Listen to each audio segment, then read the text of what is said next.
GKS Bros Production, 7 Seas and 7 Hills Production தயாரிப்பில் மிர்ச்சி சிவா ராம் கூட்டணியில் பறந்து போ ஜூலை 4 முதல் திரையரங்குகளில்.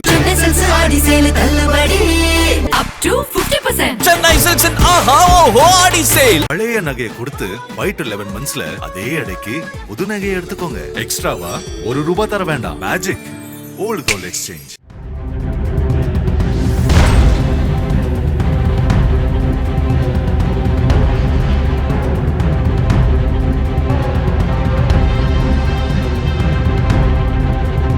திருமணத்தை மீறிய உறவில் ஈடுபட்டு வந்த கணவரை கடப்பாறையால் தாக்கி கொலை செய்த மனைவியின் செயல் கடலூர் மாவட்டத்தில் அதிர்ச்சியையும் பரபரப்பையும் ஏற்படுத்தியுள்ளது. கடலூர் மாவட்டம் நெய்வேலி இந்திரா நகர் பகுதியைச் சேர்ந்தவர் 62 வயதான கொளஞ்சியப்பன். இவர் ஏற்கனவே திருமணமானவர். ஆனால் முதல் மனைவி உயிரிழந்ததால் கடந்த 20 ஆண்டுகளுக்கு முன்பு பத்மாவதி என்ற பெண்ணை மறுமணம் செய்து கொண்டார். இவர்களுக்கு ஒரு மகனும் ஒரு மகளும் உள்ளனர். மகளுக்கு திருமணமாகி அவர் கணவர் வீட்டில் வாழ்ந்து வருகிறார். மகன் சென்னையில் உள்ள ஒரு தனியார் நிறுவனத்தில் வேலை செய்து வருகிறார். NLCயில் வேலை செய்து வந்த கொளஞ்சியப்பன் பணி ஓய்வு பெற்ற பிறகு நெய்வேலியில் உள்ள ஒரு துணிக்கடையில் காவலாளியாக பணிபுரிந்து வந்துள்ளார். இந்த நிலையில் அதே பகுதியைச் சேர்ந்த ஒரு பெண்ணுடன் கொளஞ்சியப்பனுக்கு பழக்கம் ஏற்பட்டுள்ளது. நாளடைவில் இந்த பழக்கம் இருவருக்கும் இடையே நெருக்கத்தை அதிகரிக்க அது திருமணத்தை மீறிய உறவாக மாறியுள்ளது. இந்த விவகாரம் மனைவி பத்மாவதிக்கு தெரிய வந்ததும் இருவருக்கும் இடையே கடந்த 2 ஆண்டுகளாக அடிக்கடி தகராறு ஏற்பட்டு வந்ததாக கூறப்படுகிறது. அந்த வகையில் 2 தினங்களுக்கு முன்பு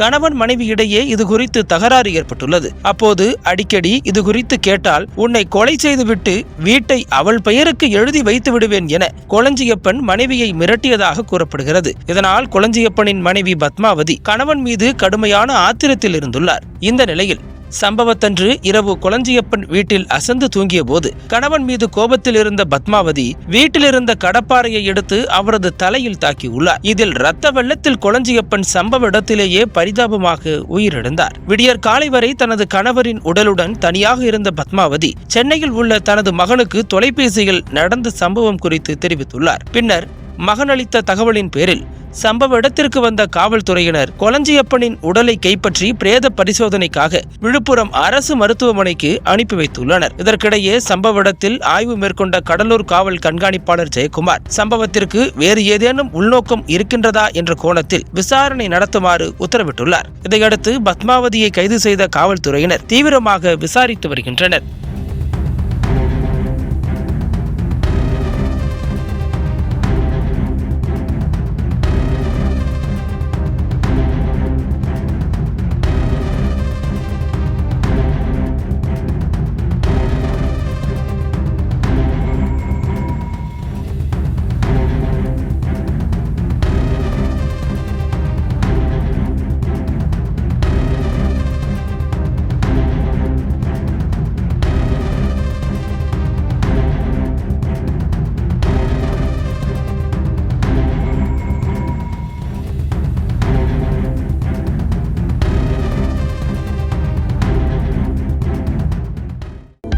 அனல் பறக்கும் செய்திகளை அப்டேட் செய்து கொள்ள நக்கீரன் களத்தை இப்பவே சப்ஸ்கிரைப் பண்ணுங்க.